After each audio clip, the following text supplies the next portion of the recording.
آج وفاقی کابینہ نے منارٹی کمیشن کا فیصلہ کر دیا ہے. تمام اقلیتوں کو نمائندگی دی گئی ہے. کسی قائدیانی ممبر کو اس کا رکن نہیں بنایا گیا ہے، اور اس فیصلے کے ساتھ اس واہیات پروپیگنڈا کا، بے سروپا باتوں کا جو کہ ہماری حکومت کے بارے میں کی جا رہی تھی، اس کا بھی خاتمہ اور ازالہ ہو گیا ہے.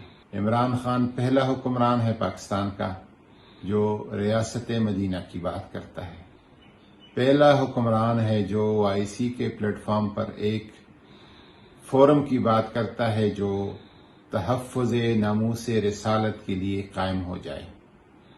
پہلا حکمران ہے جو UN کے پلیٹ فارم پر حضور نبی کریم صلی اللہ علیہ وسلم کے فلسفہ انسانیت کی بات کرتا ہے.